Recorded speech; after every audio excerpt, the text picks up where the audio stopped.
Au-devant de Jésus-Christ pour arranger sa vie, mais il ne parle pas que de lui, il parle des fautes qu'il a causées dans la vie des autres et il promet de restituer. Voici une mauvaise manière de confesser. Je fais mal à mon épouse, je lui parle méchamment. Et au lieu de dire, Blanche, pardonne-moi, je vais vers Dieu. Seigneur, pardonne-moi, j'ai mal parlé à ma femme. Si elle m'entend prier, elle va dire, non, tu n'as pas blessé Dieu, c'est moi que tu as blessé, tu me demandes pardon. Nous avons un problème, nous blessons les hommes, mais nous allons auprès de Dieu pour demander pardon sans demander pardon aux hommes. Si tu blesses un homme, tu dois lui demander pardon. Ne demande pas pardon à Dieu seulement parce que tu n'as pas blessé seulement Dieu, tu as aussi blessé l'homme. Tu parles mal à ton frère, demande-lui pardon. Ne dis pas, Seigneur, j'ai blessé les gens avec ma langue. Non, je suis là, j'ai mal. Viens me guérir, dis-moi que tu m'as fait du mal. Tu demandes à Dieu pardon, pardon Seigneur j'ai volé. Mais si tu as la voiture de voler, va rendre cette voiture. Tant que tu n'as pas restitué, Dieu ne te pardonne pas. Seigneur, pardonne-moi, j'ai pris le mari d'autrui. Dis à cet homme, rentre auprès de ton épouse, je t'ai volé. Et va chercher cette femme, présente des excuses et rends-lui son mari. Mais si tu demandes seulement pardon à Dieu, alors que tu as blessé ton prochain, ce n'est pas ça la parole de Dieu, parce qu'il y a quelqu'un qui a mal et qui a besoin que tu t'excuses. C'est facile de s'humilier devant un Dieu qu'on ne voit pas, difficile de s'humilier devant un homme qu'on voit. C'est ça le problème, l'orgueil. Oh Dieu, délivre-moi. Arrêtez cela, il n'y a pas que Dieu, il y a aussi l'homme.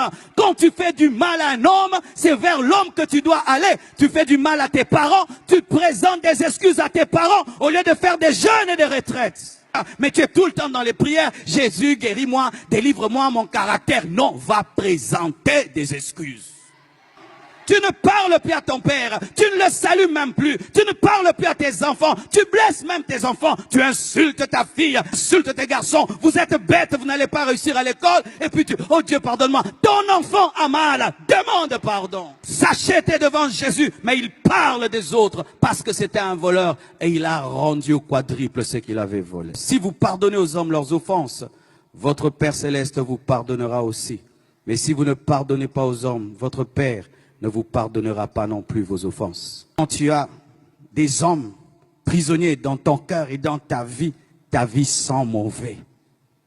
Et quand tu dis, Seigneur, pardonne-moi, il sent une mauvaise odeur, des brebis prisonnières dans ta vie et dans ton cœur. Quelle est cette personne que tu n'arrives pas à supporter? Il suffit seulement que tu la voies. Du coup, tu es dérangé. Tu la tues même dans ton cœur, tu te dis, vis comme si je n'existe pas. Tu fais ta vie et je fais la mienne. Tu me vois et tu fais comme si tu ne m'as pas vu. Et si même je meurs, ne viens pas à mon enterrement. Tu l'as tué. Tu es un meurtrier. Quand tu te comportes envers un homme comme s'il n'existait pas, tu l'as tué et tu es un meurtrier. Et au dernier jour, Dieu t'appellera meurtrier parce que tu l'as tué dans ton cœur. Tu le rencontres, tu fais comme si tu ne l'as pas vu. Il peut être face à toi, tu ne lui parles pas. Tu l'ignores, tu es indifférent.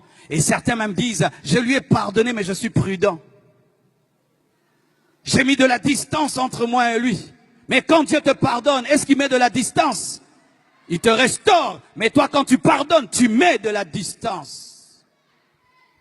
Quand tu le vois, tu es troublé. Tu ne sais plus bien parler. Tu es déstabilisé parce que tu as de la haine, de la rancœur. Voici ce que tu vas faire pour arriver à pardonner à cette personne. Commence à la bénir dans la prière. Un jour, une femme est tombée malade. Elle souffrait d'un problème gastrique. Elle est allée voir son pasteur. Et elle a dit, pasteur, prie pour moi. Et Dieu révèle au pasteur, cette femme ne sait pas pardonner. Il faudrait qu'elle puisse pardonner. Elle a dit, je ne peux pas.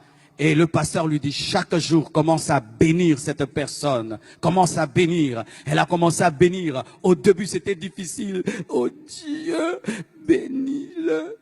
Ah non, il m'a fait trop de mal. Ah. Mais après, Seigneur, bénis-le. Seigneur, bénis, bénis. Et un jour, elle vomit une boule comme ça, avec des tentacules. Le pardon l'a guérie et l'a libérée. Lorsque tu as de la haine, ce n'est pas d'abord la personne qui est haïe qui souffre, c'est toi qui souffres parce que tu ne te sens pas à l'aise. C'est toi qui souffres en premier parce que quand tu pries, Dieu ne t'exauce pas et toi, tu n'es pas à l'aise. Quand tu vois cette personne, tu es dérangé. Elle n'est pas dérangée, mais c'est toi qui es dérangé. Libérez les captifs. Libérez les captifs. Ouvrez vos prisons. Ouvrez les prisons de vos cœurs.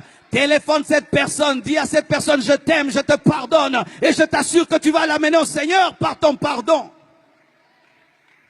Beaucoup qui êtes chrétiens en ce lieu, vous n'arrivez pas à amener vos familles vers Christ. Pourquoi? Vous vivez dans la haine et dans la rancune. Tu as de la haine pour un païen. Tu as de la haine pour un païen. Tu es chrétien, mais tu as de la haine pour un païen. Comment il viendra à l'église? Toi qui es chrétien, tu ne sais pas pardonner. Saluez ceux qui ne vous saluent pas. Dites bonjour à ceux qui ne vous saluent pas. Écris-lui un SMS, je te pardonne.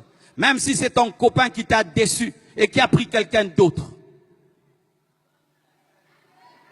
Même si c'est la personne qui a tué ton père, tu dois pardonner. Même si c'est la personne qui est allée, qui a détruit ta réputation, tu n'es plus respecté, tu dois pardonner. Pourquoi? Parce que Dieu t'a tout pardonné. Jésus est mort pour tous tes péchés. Il est mort pour tous tes péchés. Et s'il a tout pardonné, tu dois aussi tout pardonner. Soyez parfaits comme votre Père Céleste est parfait. Lorsque Dieu répand sa pluie, il la répand sur les sorciers et sur les chrétiens. Lorsqu'il envoie le soleil sèche le vêtement du sorcier et du chrétien. Si Dieu peut aimer le mauvais et le bon, toi aussi. Pourquoi tu réclames aux gens d'être parfaits pour les aimer? Es-tu parfait? Que celui qui est parfait en ces lieux, qu'il lève sa main. Lève ta main si tu es parfait. Tu n'es pas parfait, hein? Alors pourquoi tu n'es que dans la condamnation? Il a fait ça, il a fait ça, il a fait ça. C'est pourquoi toi aussi tu as fait ça, tu as fait ça et tu as fait ça. Et d'ailleurs, si on ne met pas ce que tu as fait, mettons les pensées. Tu as pensé ça. Car certains ne font pas le mal, mais ils pensent le mal. Et pour Dieu, la pensée est égale à l'action. Écoutez mes frères et sœurs. Quand je vous vois et je vous parle ainsi, c'est parce qu'une fois dans ma vie, j'ai vu ce qui se passe après la mort. Et depuis que j'ai vu cela, j'ai décidé, quand je parle aux hommes, de leur parler des choses importantes pour leur éternité. Et je vous demande vraiment d'arranger vos vies ce soir parce que l'éternité existe.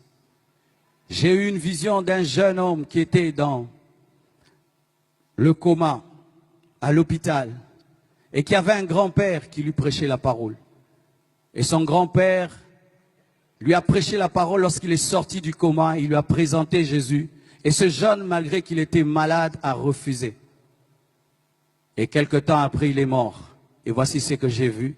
Lorsqu'il est mort, il y a eu comme un trou sous son lit.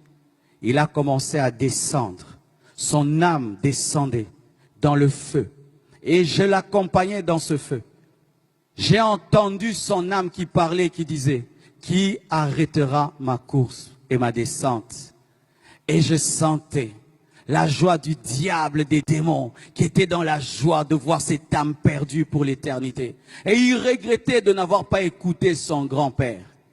Et après, j'ai vu une autre vision. Ce jeune est revenu dans son corps. Et son grand-père lui a prêché et il a été sauvé. Bien-aimé, l'enfer existe. Et ici, il y a des âmes précieuses, tellement précieuses.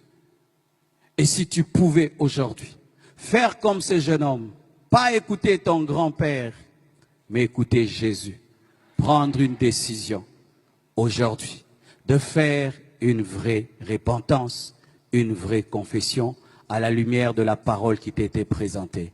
Que Dieu vous bénisse.